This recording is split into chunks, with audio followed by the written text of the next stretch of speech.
lie there in that old curiosity shop. Well, good afternoon, everyone. I'm Scott from the Old Curiosity Shop, welcoming you back. And I'm sitting here in front of the windows today. It's a rainy day today, and I think we're going to have rain for the next several days. But that doesn't make any difference because a lot of times when it rains, people stay home. Maybe there won't be as many at the estate sales this Friday. We'll see. I'm going to take a sip from my classic Victor mug, sometimes called a cheater because it gets narrow in the center here like someone's waist. Yeah, okay, so you don't get as much coffee or hot chocolate as you think that you're going to get. And let's take a look at some of the items that I was able to get at some antique stores the last couple of days, and maybe even a few thrift shop items. Everything is mixed up here, so it really doesn't make a difference. This was painted in 1950, and it's missing its frame. I'm going to find a frame. Clement, is that what it says? Clement, and then 1950. I think it's nicely done. And let me hold it still. A nice winter scene. Yeah, just needs an old-fashioned frame on it.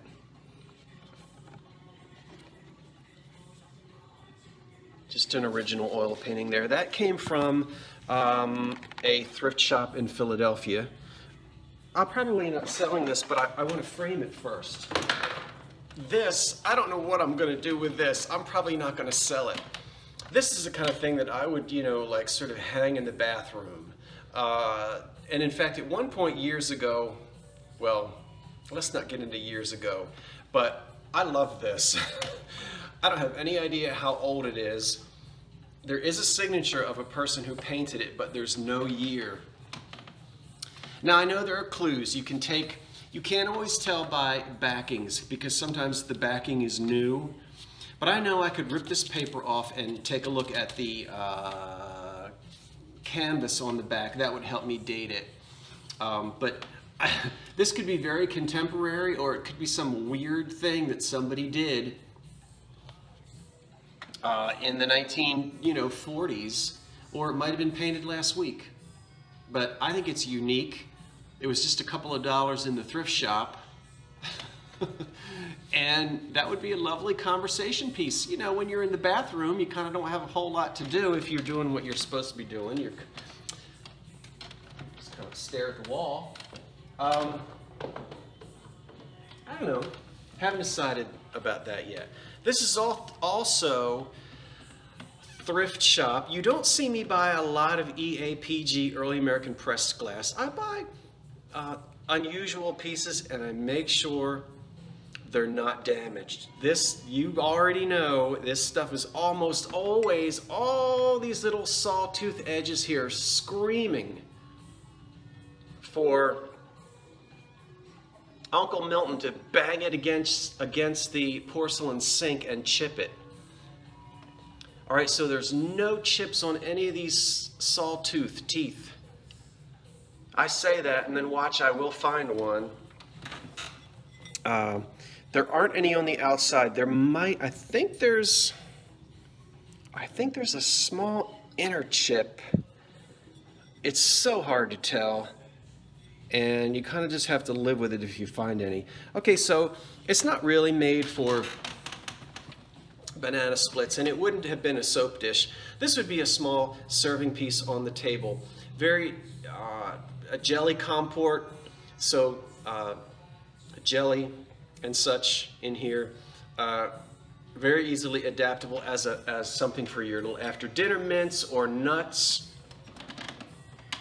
If I still had a cat, the cat would be eating his fancy feast right out of this thing.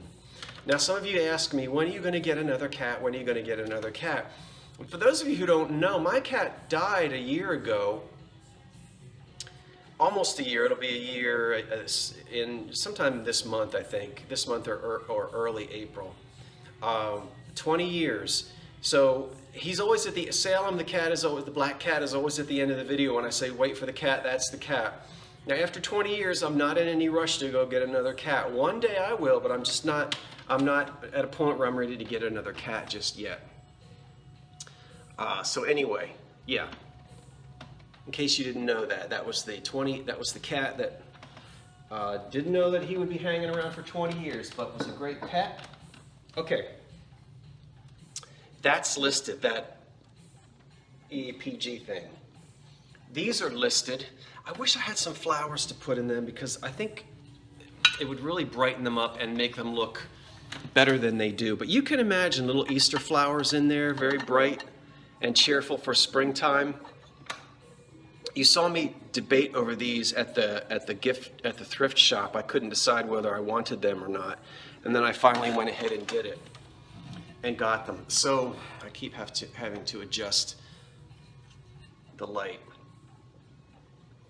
There may be a repair as I studied it closely. The boy with the cat and the watering can, I can find no damage and no repairs on this whatsoever. Okay.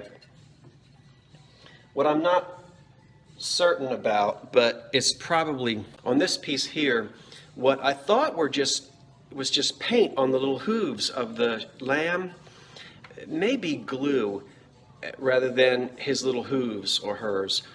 So he was either made in a separate piece and glued on, or he popped off and someone glued him back on. But if you look very closely, I feel now that this is glue on all four legs. So he was either cast as a separate piece and then attached, popped off, and then someone glued him back on. So that is a repair, but not a horrible break. And then, if you remember, this is a crack here on the front. It didn't break off, it didn't chip off of there, it just cracked and is stained a little bit. So they're as near perfect as you might hope something as delicate as this and from the 1950s. And I think these would look really nice in an Easter display if you get some pretty Easter flowers down in there. And they have the 1950s Made in Japan sticker on the bottom. They're currently listed. This I'm going to keep. There's a little bit of damage on these, but I haven't washed these yet. I am not a smoker, and I don't suggest any of you begin the habit. But look at this. This is probably, it could be the 1930s deco, but could also be the 50s, because this chunky glass, you saw chunky glass like this in the 50s, so it's possible. But here's the ashtray and the matching great big chunky lighter, okay, with, I just love this. Now there are a few rough spots and a few little nicks on the ashtray. But can't you just see these sitting on a blue glass coffee table, in some 1940s black and white film? I love it. So I'm going to keep these as part of my sort of deco collection, and yeah, they're unmarked, so not really sure about those. This is marked, and I'm not going to sell this. It's not a lot of value to it, but I like the fact that it's got an original label on it, which I don't find frequently. So it's the Royal Ruby Red, or Royal Ruby by Anchor Glass. We see a lot of it. It's just fun for me to have an original paper label right here. So 1950s, and I'll keep this. Now, I am shocked. You want to know why I'm shocked? Wait a minute. I'll tell you why I'm shocked. Listen to the clock. I'm shocked because I made a mistake. I make mistakes all the time, and I never have to worry about my mistakes not being pointed out, and they should be pointed out. I'm not being snarky about that, but You know, sometimes you accidentally say, well, it's pink and it's really green, or you say there's 5, but there's really 10. You know, you just make these little mental mistakes.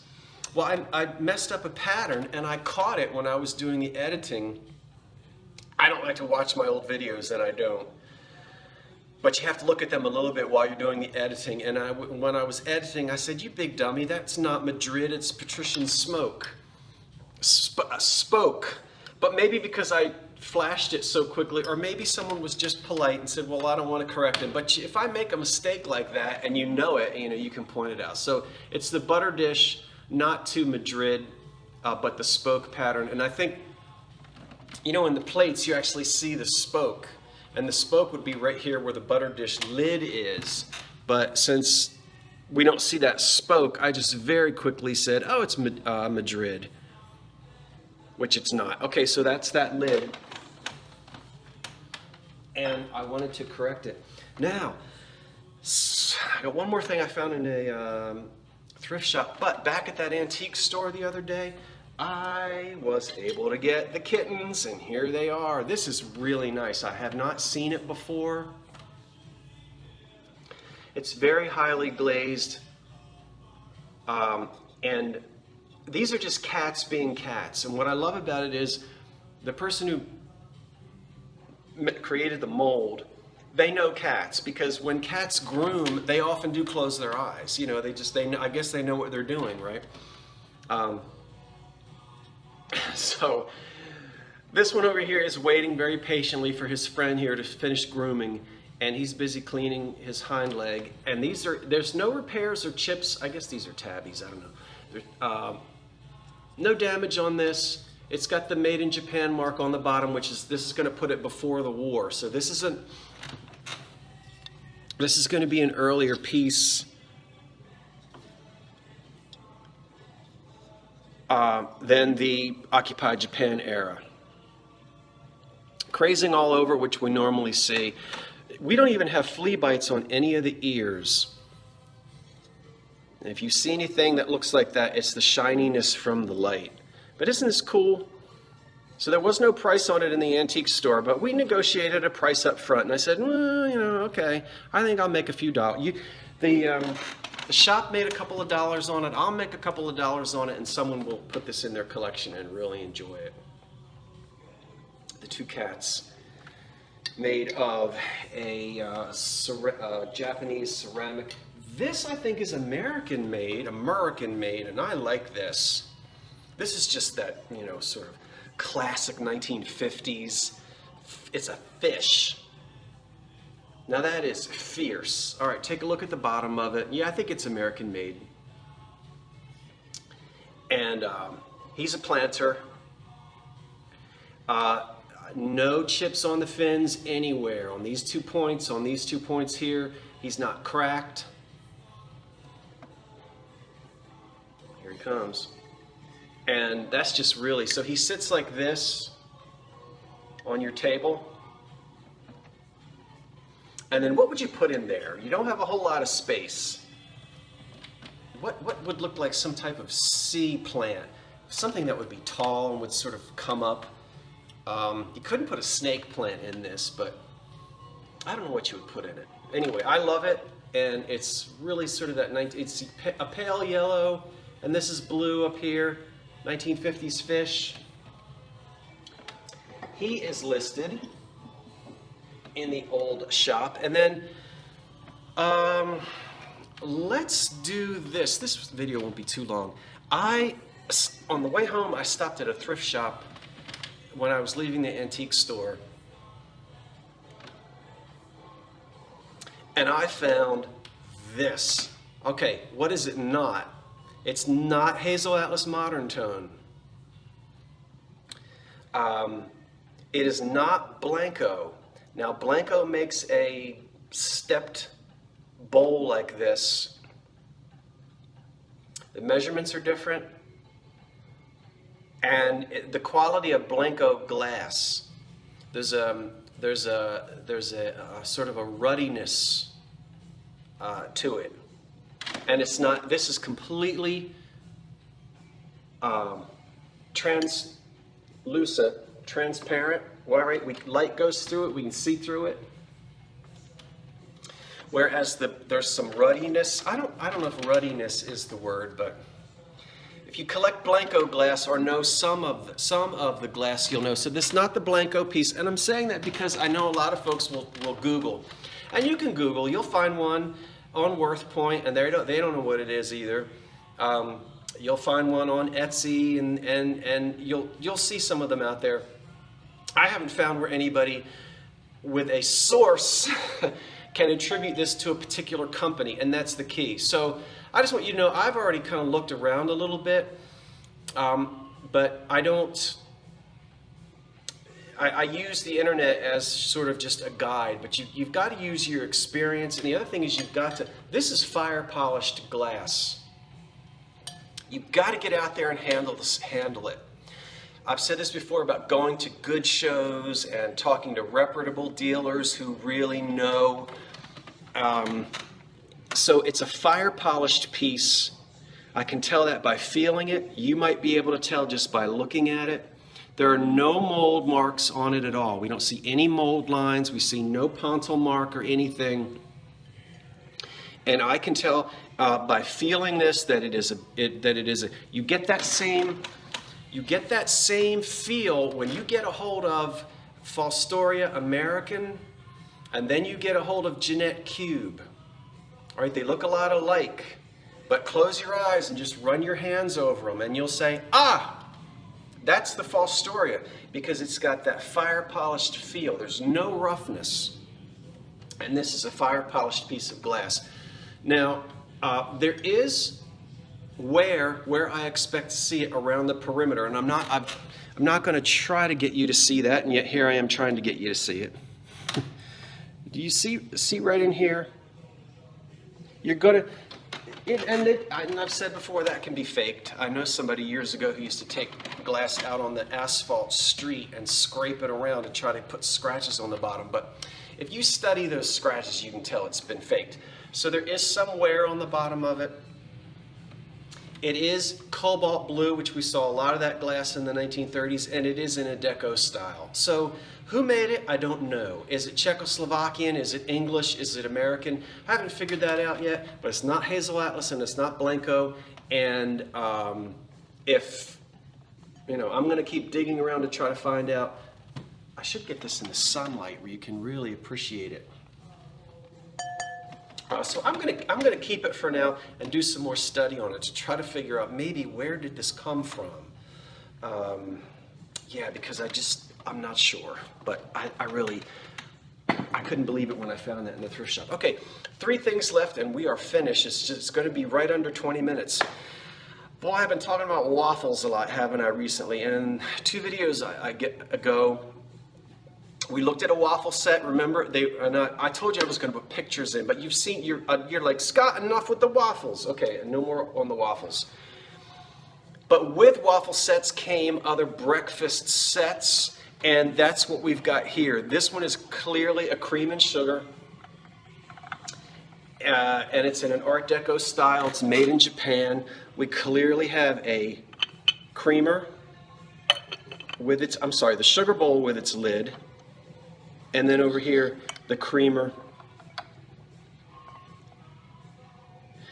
The key to knowing this is not syrup is it's matched with a sugar bowl, okay?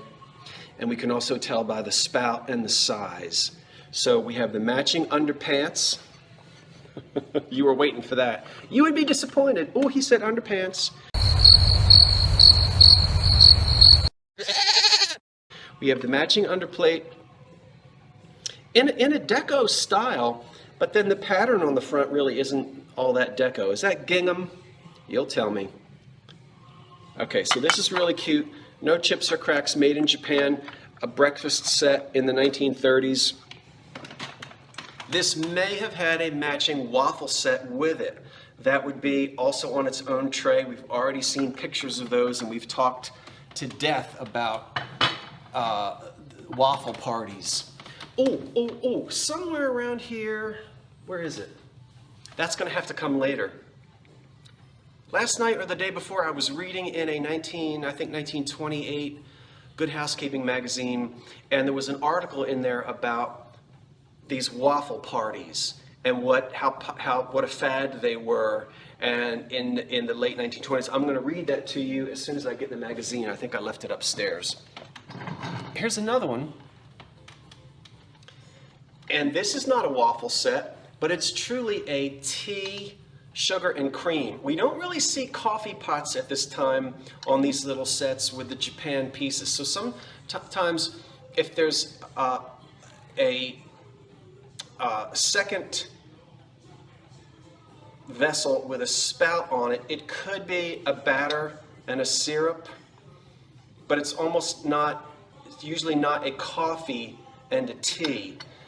Of course, we don't think of the Japanese in those days as coffee drinkers, even though this was made for the Western market. But we've got a teapot here, a little teapot on its tray, and it's got its cream, and it's got its sugar with its lid. And all of these match. We have no chips or cracks on anything. The tray is matching. And this is just really an adorable way. You could just have your own. You could have like 2 little cups of coffee out of it, or 2 little cups of tea out of here.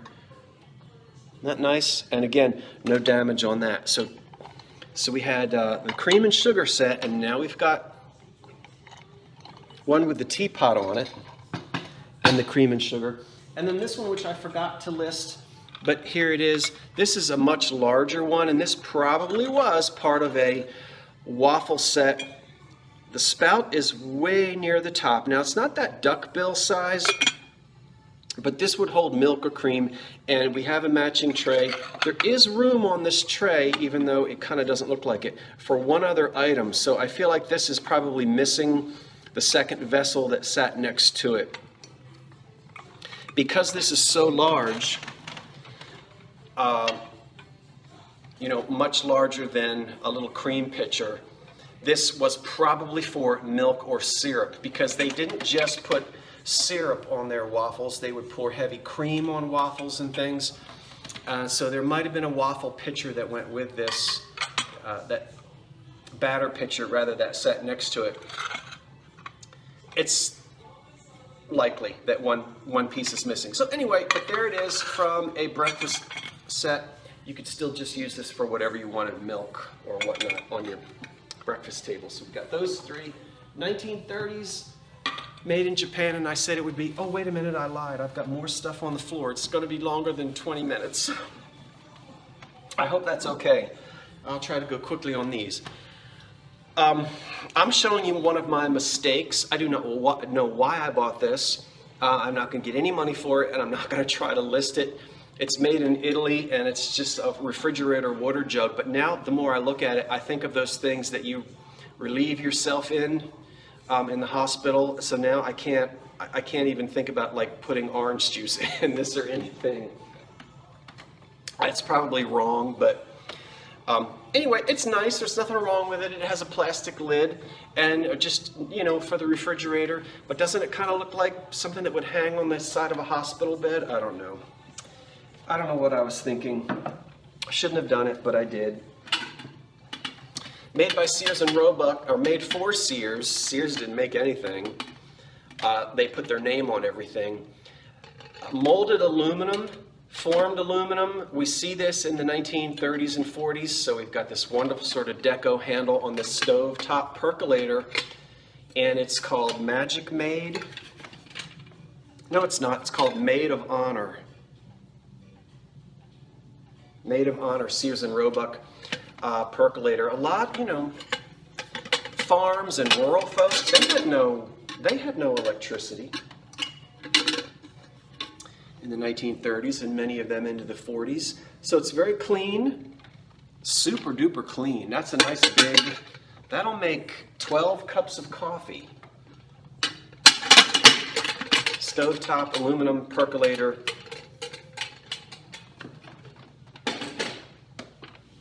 Probably made just before the war. A great big McCoy. This came from the thrift shop. I paid like $4 for it. It's a big leaf and berry basket weave McCoy jardiniere planter, and these do pretty good in white. Even in white, these can sell for close to $100. This has some of those typical little age cracks around the top that don't really come from necessarily damage, you know, bam, against your head. No, that's probably not what happened to it, but these cracks just take place. Sometimes it's because the water that's down in here or the plant grows and it makes the pot crack a little bit. But I'm not going to be able to show you. You can tune in to the auction website and see the photographs. I'm trying to show you one. The little cracks are sort of like meandering cracks. Well, you're not going to be able to see them in this light, but there are a few of those cracks around the top that work their way down, you know, maybe an inch or two, and they zigzag. But, you know, it doesn't really compromise the security of the pot because they're right up here along the edge. You old pottery collectors know what I'm talking about. All right, this was cool. No chips in this. Could not believe it. Could not believe no chips on that. Look at this. No, I'm not selling it. It's in excellent condition, no damage at all. This is Shenango, Newcastle, China. Not made in China, China. And this would have had the drippolator filter.